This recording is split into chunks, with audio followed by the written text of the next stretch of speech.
Barangay LS 97.1. 97.1.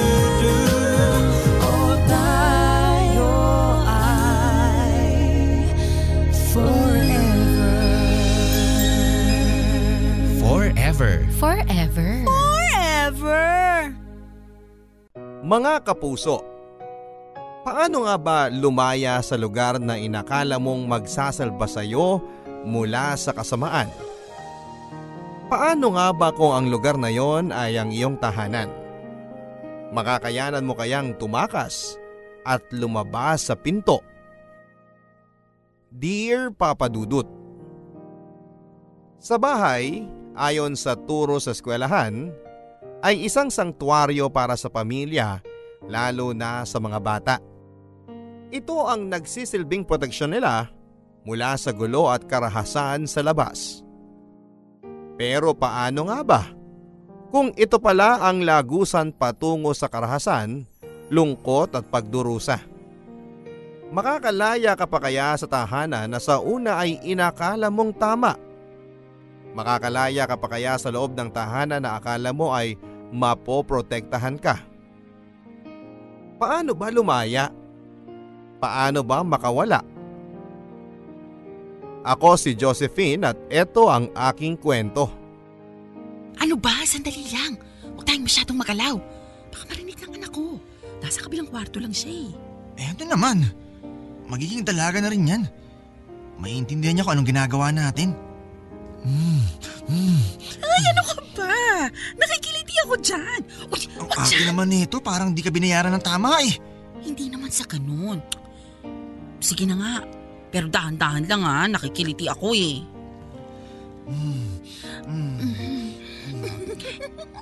Yan ka na naman eh. Nakikiliti nga ako dyan. Ano ba?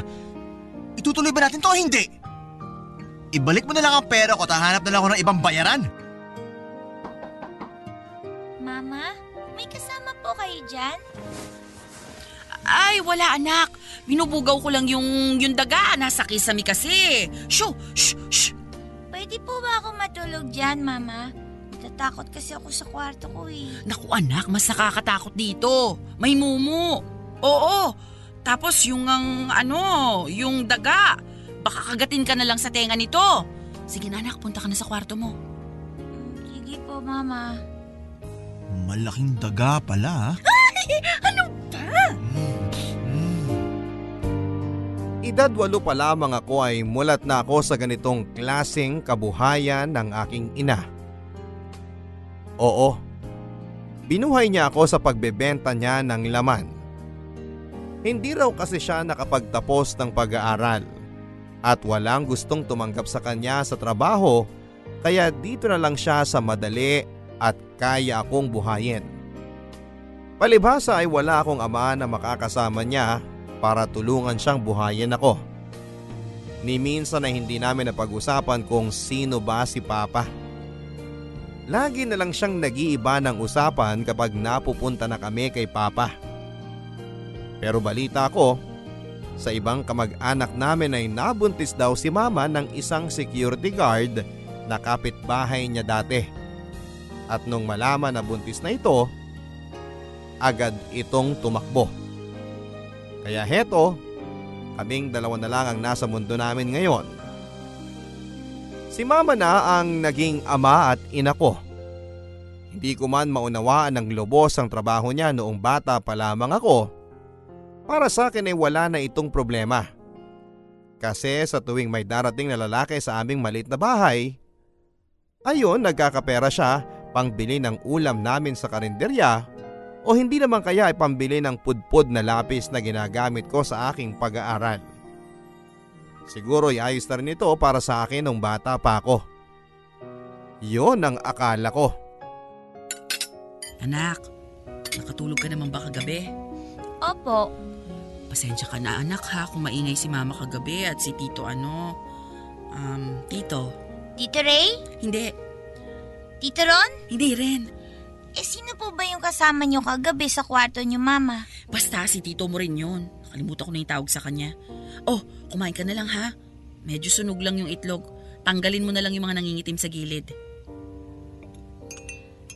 Mama, bukas pala bibili daw po kami ng bentang makapuno candy ni Ma'am Castro. Kailangan daw bumili para may plus points ako. Anong makapuno candy? Aba yung teacher mo na yan, abusado ha. Nung nakaraang buwan, binibentahan ka ng pandikoko na nangangasim na, tapos ngayon naman candy naman. Susumbong ko na yan sa principal nyo talaga. Nung akala niya pinupulot ang pera? Wag na po, Mama. Baka po pagalitan ako nun tapos ibagsak ako sa Pilipino eh. Siya, kumain ka na lang dyan. Gagawa ko na lang ng paraan yung candy na yan. Pwede naman po tayong humingi sa mga tito ko, di ba? Sinong tito? Lahat po ng pinapapasok nyo sa kwarto sa gabi, Mama. Di ba lahat yun, tito ko naman yun? Tapos nagbibigay pa sila ng pera sa'yo. Nakikita ko pa nga eh. Hingi na lang po tayo sa kanila, please. Iba-ibang lalaki gabi-gabi ang dinadala ni Mama sa kwarto niya. Iba't ibang kalabog, langit-ngit at halinghing ang nagsisilbing heliko sa gabi. Parang hindi na nga ako sanay na wala akong naririnig na kung anuman sa kwarto niya pagsapit ng gabi. At lahat ng mga lalaking yon ay kailangan kong tawaging tito. Yun ang sabi ni Mama. Hindi ko na nga maalala lahat ng pangalan nila. Hindi ko na rin maalala ang mga mukha nila kasi minsan ko lang silang nakita at hindi na bumalik kahit kailan. May ganong tito ba? Yung mga tito ng mga kaklase ko lagi nilang nakikita. Kapitsuran pa nila at dinadalhan sila ng pasalubong at regalo lalo na kapag Pasko. Samantalang yung mga titong pinakilala ni Mama sa akin, kay Mama lang nag-aabot ng pera.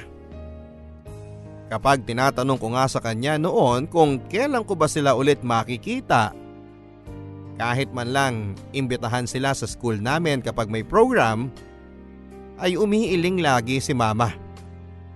Wala na raw siyang balita. Yung iba naman ay sinasabi niya na nasa ibang bansa na raw. Dumaan lang daw talaga sa kwarto niya para magpaalam ng personal. At dahil nga bata pa ako, naniwala ako. Naniniwala ako sa lahat ng sinasabi ng nanay ko. Isang Sabado ng umaga, inutusan ako ni Mama na bumili ng toyo at kamate sa tindahan ni Aling Pining. Doon ay may nagkukumpulang mga babae na kapitbahay namin. May manikurista, may hawak ng kanyang apo, may tumatambay lang talaga at yung isa naman ay hawak pa ang kanyang asong may lahi. Nakatitig ang mga ito sa akin at parang may gustong tanungin. Nang maibigay na sa akin ang sukli at binili ko ay aalis na sana ako. Pero pinigilan ako ng isang matandang babae sa kumpulang yon. Ikaw si Josephine, no? Yung anak ni Nida. Opo, ako nga po. Bakit po? Naku, Ineng, ayos ka lang ba dun sa bahay nyo? Di ka ba inaano ng mga lalaking bisita ng nanay mo roon? Hindi naman po. Hindi nga po ako pinapansin ng mga tito ko na bisita ni Mama eh. Basta paglalabas na sila ng kwarto, umuuwi na rin sila. Mukha naman po silang mababait. Yung nanay mo talaga di na nahiya at natakot sa'yo. Sa posible mangyari sa'yo kapag nagpapapasok siya ng mga customer niya. Customer? Ano po yun? Basta. Sabihin mo sa mama mo, kung hindi pa siya magbabago sa ginagawa niya, magsusumbong na kami sa DSWD niyan. Bakit yun naman po gagawin yun? Wala naman pong ginagawang masama si Mama. Di mo pa kasi naiintindihan to ngayon. Pero balang araw, Ineng, malalaman mo rin ang totoo. Nagpaalam na ako noon para makaiwas na sa mga ibang sasabihin nila. Habang naglalakad ako ay napansin ko na pinagmamasdan nila ako at inihahatid ng tingin hanggang sa makalayo na ako sa tindahan ni Aling Pining. Nang makauwi ako sa bahay ay inabot ko na kay Mama ang pinabili niya. Sasabihin ko sana kung ano mga sinabi ng matandang babaeng yon sa tindahan kanina pero mas pinili ko na lamang na wag na lang dahil mukhang pag-aawayan lang nila ito. Mabilis na lumipas ang oras. At eto, gabi na naman. Nagising ako sa malakas na pagbukas ng pintuan mula sa kwarto ni Mama.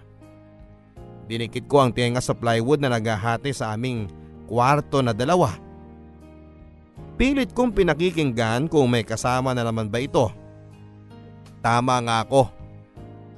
Narinig ko na naman ang malalim na boses ng lalaking kasama ni Mama na inuutusan siyang mahigana. Panay ang tawa ni Mama.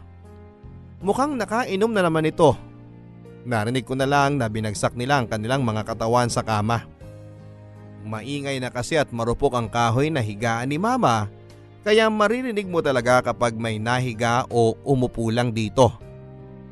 Maingay agad. Sana, sabi ko sa isip ko ay bigyan sana si Mama ng pera nung tito na pumasok sa kwarto niya para pampagawa ng kama. Naawa na rin kasi ako kay Mama na laging maingay ang kama niya sa tuwing gabi. Parang hindi komportableng matulog doon. Hindi gaya ng sa akin na walang kahit na anong ingay na ginagawa. Nang bahagyang tahimik na ang kwarto niya, umiga na lang ulit ako at saka pinikit ang aking mga mata. Pero bukas pa rin ang aking mga tenga para pakinggan ang impit ng tawa ni Mama na sumasabay sa ingay ng kanyang kama. At unti-unti ay nakatulog na ako ng mahimbing.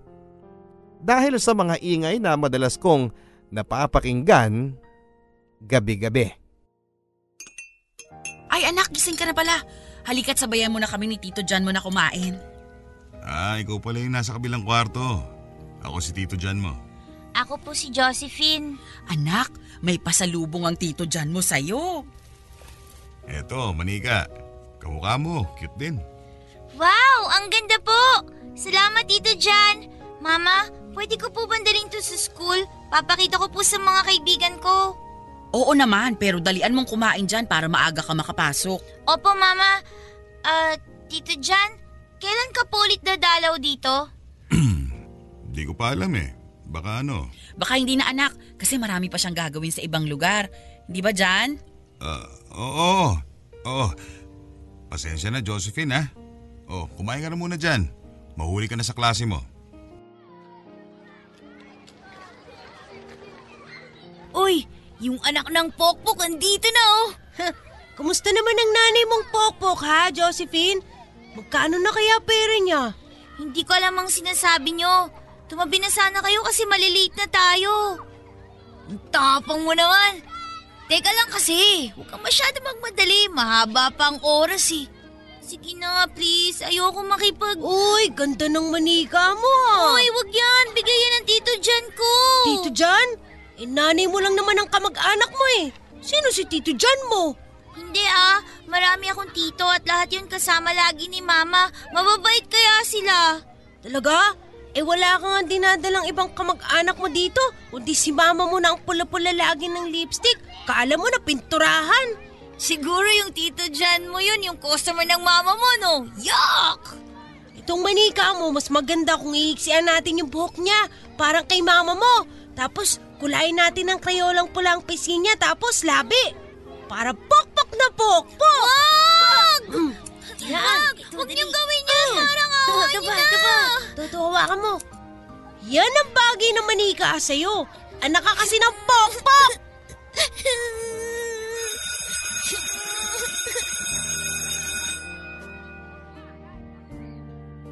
Hindi pa sila nakontento at hinila pa nila ang ulo ng aking manika para kumalas ito sa kanyang katawan. Sobrang sikip na ang damdamin ko sa nakita kong kalagayan ng bago kong manika. Isa-isa kong pinulot ang mga buhok nitong ginupit at pilit na pinupunasan ang pisngi nito at labi na kinulayan ng pulang krayola. Hindi ko ito matanggal sa aking palad, kaya ginamit ko ang aking palda para punasan yon, pero hindi pa rin matanggal. Kung hindi pa ako tinawag ng aking teacher para pumila na sa flag ceremony, ay hindi pa ako aalis ng aking pwesto. Habang naglulupang hinirang, ay panay ang daloy ng mga luha sa aking mga mata. Hindi ko alam kung ano ba ang nagawa ko sa kanila para ganituhin nila ako. Ano bang kasalanan ni Mama para maggalit sila ng ganito? Mga bagay na hindi matanggap at maintindihan ng mura kong isipan. Agad akong umuwi ng bahay matapos ang klase. Hindi ko pa rin mabitawan ang manikang gutay-gutay na. Nasa bulsa ko ang ibang buhok nito na ginupit ng mga kaklase ko. Umaasa ako na baka maremedyohan ko pa ito sa pag-uwi ko. Napakaganda ng manikang ito. Hindi ko pa siya nalalaro at ito na nga lang ang kaibigang meron ako pero sinira pa ng mga mapanghusgang tao. Panay ang tulo ng luha ko noon. Hindi ko mapigilan kahit gustuhin ko. At kahit pa ulit-ulit ko nang kinukuskos ang panyo sa aking mga mata, ay parang wala namang nangyayari. Kaya hinayaan ko na lang ang sarili kong magpaanod sa mga luha ko hanggang sa makarating ako ng aming bahay. At doon ay nadatnang ko si Mama. Kaya mas lalong umagos ang hinanakit ko. Dahil sa kanya, nasira ang laruan ko. Oh anak, ano nangyari sa'yo? Bakit kanya na yung manikang bigay sa'yo ni Tito Jan mo? Sinira nila sa school. Bakit naman nila gagawin yon? Sino mga yan at isusumbok ko sa teacher mo? Tumahan ka na taayusin na lang natin ang mga… Pokpok ka ba, Mama? Ano? Sino nagsabi sa'yo niyan? Lahat sila. Lagi ko naririnig na pokpok ka raw at hindi ko totoong titong mga bumibisita sa'yo. Anak, wag kang makikinig sa kanila ha? Kay Mama ka lang maniniwala ha? Lahat sila pare-pareho ng sinasabi. Pokpok ka raw, Mama. Pokpok! Anak! Ayoko na sa'yo. Bigay mo na lang ako kay Papa kasi siya hindi ganon. Ikaw oh!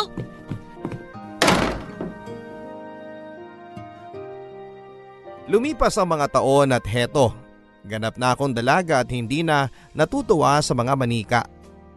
Ganap na akong dalaga at hindi na ako inosente tulad ng dati. Ngayon ay klaro na sa akin lahat-lahat sa mundong ito. Lalo na sa mundong ginagalawan namin ni Mama. Alam kong pokpok siya. Ginagamit ang kanyang katawan para magkapera ng mabilisan. At dahil dito sa kaalaman kong ito ay unti-unti na akong napalayo kay Mama. Hindi na kami katulad ng dati. Hindi ko na nga maalala kung kailan yung huling beses na nagsabay kaming kumain sa mesa. O kaya naman ay yung kinumusta niya ako. Lagi ako nagpapahuli sa uwi sa gabi mula sa fast food na pinagtatrabahuhan ko. Diretso kaagad ako sa kwarto pero imbis na makatulog ako ay mas lalo lang ako napupuyat dahil sa mga parokyano ni Mama. Hanggang ngayon, talagang hindi pa rin siya natitigil sa trabaho niyang yon. Kung dati, pangheli ko sa gabi ang mga tunog na naririnig ko. Ngayon naman dahil alam ko na ang katotohanan, nagsisilbi na itong tunog mula sa impyerno. At pasong-paso na ako. Sa tuwing kinukumpronta ko siya sa mga nangyayari sa kwarto niya, ang dami niyang palusot papadudot. Kesyo inaayos lang daw ng karpentero yung dingding kasi marupok na o kaya naman ay nagbubutas ng lalagyan ng picture frame. Ang akala niya ay tanga pa rin ako. Akala ba niya ay 8 taong gulang na batang babae pa rin ako? Iba rin talaga siya. Pinilit kong itulog na lamang ang lahat kahit rinding-rindin ako sa kama niya na kanina pang nag-iingay. Sana man lang ay binigyan siya ng malaking pera ng customer niya para mapagawa na niya ang kama niya at hindi na ako maistorbo pa. Mag-uumaga na nang nakatulog ako. Malamang ay umalis na yung lalaki. Pero nagulat na lamang ako nang magising ako bandang 9:00 ng umaga nang madatnang ko sila sa hapagkainan. At nang tingnan ko ang lalaki, para akong bumalik sa pagkabata at naalala ko kung sino to. Ang unang customer na pinakilala sa akin ni Mama. Ang unang customer na nagbigay sa akin ng manika at pinaniwalaan kong tito ko siya. Si Tito Jan. Si Jan. Anak, naku, buti gising ka na. Sa tingin mo ba nakatulog ako? Anak, ano kasi, may bisita kasi tayo. Naaalala mo pa naman siya, di ba? Hello, Josephine. Ang laki mo na. Naaalala mo pa ba? Siya yung nagbigay sa'yo ng manika nung 8 years old ka lang, di ba? Sayang nga lang at nasira agad. Mga impact ng kaklase mo talaga. Huwag yun na pong ipaalala sa akin yon. Tapos na yon. Nakwento nga sa akin ng mama mo yung Josephine huli kami nagkita. Kaya sabi ko, kapag dadala ulit ako sa mama mo, dadalang kita ng mas magandang manika. Ayan! Naku, ang ganda anak. Mas maganda kaysa dun sa nasira. Mas makapal at kulot ang buhok. Blondie! Oh, kunin mo na. Pasalubo ko talaga sa'yo yan. Matagal-tagal din nung huli kita nakita. Sige na anak, kunin mo na. 18 na ho ako. Hindi na ako bata. Bakit kailangan niyo pa akong regaluhan ng ganyan? Kapalit nung nasirang manika mo. Maraming bagay ang nasira dito sa bahay na to. Mapapalitan mo ba lahat yon sa tingin mo? Hanggang sa pagpasok sa trabaho ay bad mood ako. Napansin na yon ng mga katrabaho ko pero hindi na sila nagtanong pa. Tahimik ako magdamag at mula noong nakita ko ang mukha ng Tito John na yon, biglang bumalik isa-isa lahat ng mga alaala ko nung bata pa lamang ako. Noong inosente pa lamang at wala pang kamuwang-muwang sa mga pinaggagawa ni mama sa buhay niya. Matapos ang trabaho ko, imbis na umuwi ay nagtungo ako sa pinakamalapit na kapihan. Nagpalipas ako ng oras. Umaasa na mahihimasmasan at mawawala ang sama ng loob ko pero ang labo nito. Sumakay ako ng jeep at nagpababa sa Children's Park at doon ay nag-ikot-ikot. Madilim na at wala ng tao sa paligid. Ito yung kailangan ko, yung mapag-isa. Pero bago pa man ako makahanap ng mauupuan, ay bigla na lang sumulpot ang guard at sinabihan ako na huwag mag-pick up ng customer doon. Naginit ang mukha ko sa mga sinabi niya. Anong akala niya sa akin? Pokpok katulad ng nanay ko? Hinampas ko ito ng bag at saka tumakbo. Hindi na ito nakahabol pa dahil marahil ay nabigla sa mga ginawa ko. Nang makalayo na ako ay saka na ako naglakad patungo sa paradahan ng jeep para makauwi na sa amin. Wala na rin namang ibang pupuntahan. Hindi ko na rin alam kung saan ako pwedeng pumunta para matakasan ang problema ko kay mama. 11:00 na ng gabi nang makarating ako sa bahay. Akala ko ay payapa na ako makakapagpahinga pero nagulat ako nang makita ko si Tito John. Nakabukas ang ref at kumukuha ito roon ng tubig. Talaga bang hanggang ngayon ay nandito pa rin siya? Nagkatinginan kaming dalawa pero agad akong umiwas ng tingin nang mapansin kong kakaiba na ang tingin nito. Hindi naman ito lasing at bagong ligo pa nga ito. Inagilap ko ng tingin ang sala para tignan kung nandun si mama pero wala ito. Hindi ko alam ang gagawin ko noon. Para akong kinabahan at hindi ko alam. Hawak ko ang aking bag at handa akong ipukpok ito sa ulo niya tulad ng ginawa ko sa guard kung sakaling magkamali ito. Pero mukha namang hindi ito lalapit sa akin. Nagbaba na lang ako ng paningin at saka dali-daling tumakbo papunta sa kwarto ko. Pero agad ako nitong pinigilan. Hinawakan nito ang aking braso at saka ngumitin na akala mo ay nakakaloko.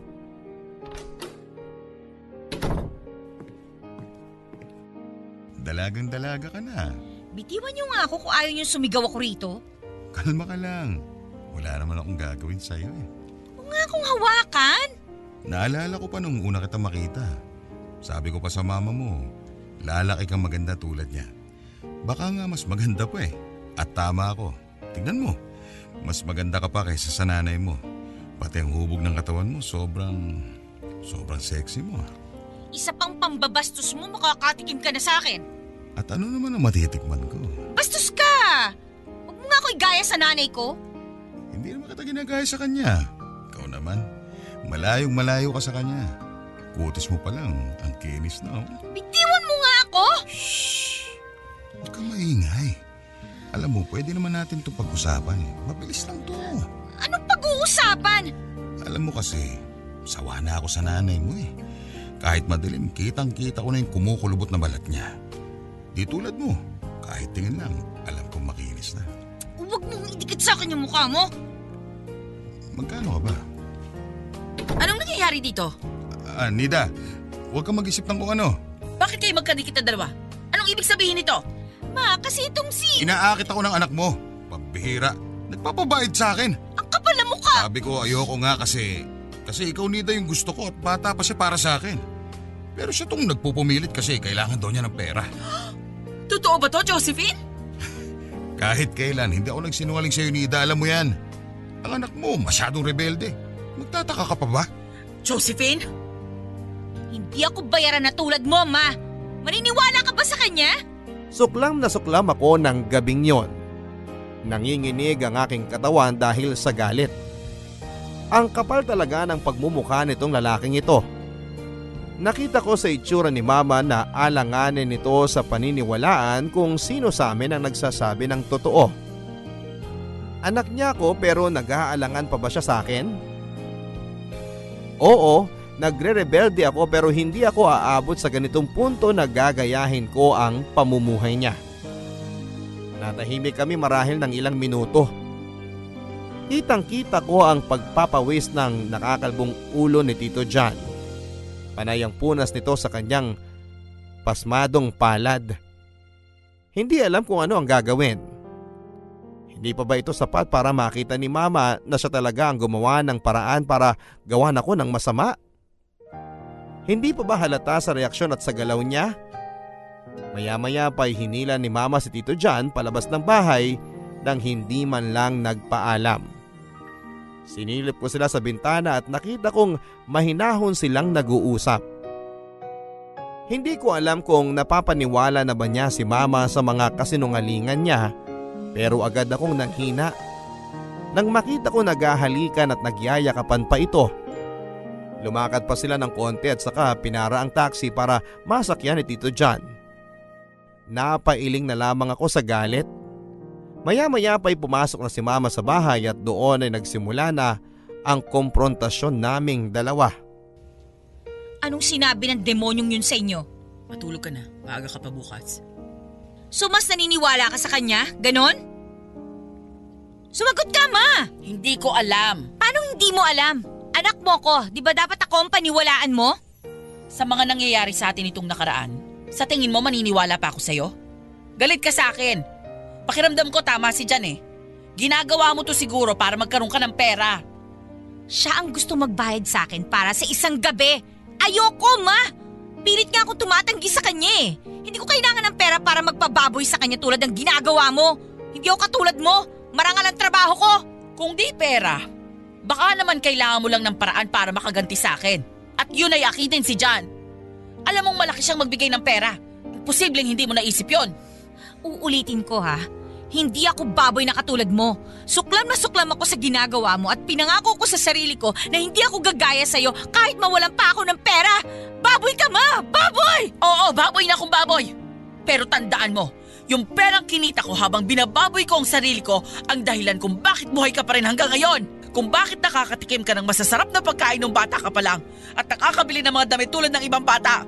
Kaya sino ka para husgahan ako? Inilabas lang kita dito sa mundong to na walang kahit na ano. Yun na nga eh. Sana hindi mo na lang ako inilabas sa mundong to. Sana pinatay mo na lang ako habang dugo pa lang ako dyan sa tiyan mo kasi ginawa mong miserable ang buhay ko nang hindi ko nalalaman. Baboy ka, Ma! Baboy! Yun na ang huli naming pagkikita at pag-uusap ni Mama. Hindi ko na hinintay pa na magsalita pa ito, Papa Dudut. Agad-agad ako nag-impake at umalis sa bahay na yon. Hindi niya ako pinigilan. Hinayaan ako nito at sumigaw pa bago ako umalis. Sige, umalis ka. Buti nga yan kesa agawan mo ako ng customer ko sa bahay ko. Mas lalong nag-init ang aking pakiramdam sa sinabi niyang yon na mas lalong naging dahilan para ituloy ko ang aking planong magpakalayo-layo na sa bahay na yon. Yung bahay na naging dahilan para masira ang aking pagkabata. Yung bahay na akala ko'y magiging proteksyon ko at magbibigay sa akin ng saya. Sa huli ay kabaliktaran pala ang lahat-lahat dahil ginawang impyerno ni Mama ang loob ng aming bahay. Na siguro kapag tumagal pa ng konti ay masusunog na ako. Hindi madaling gawin ang lisanin ng ina ko, siya na lang ang pamilya ko. Pero kung ito ang makakabuti para sa akin, ito ang gagawin ko dahil ayokong magpahila sa kanya sa butas ng impyerno. Ako po si Josephine. Katulad mo rin ba ang aking kwento? Paano ka lalaya ngayon? Naisip mo na ba kung paano? Nagmamahal ang inyong kapuso at kabarangay, Josephine. Forever.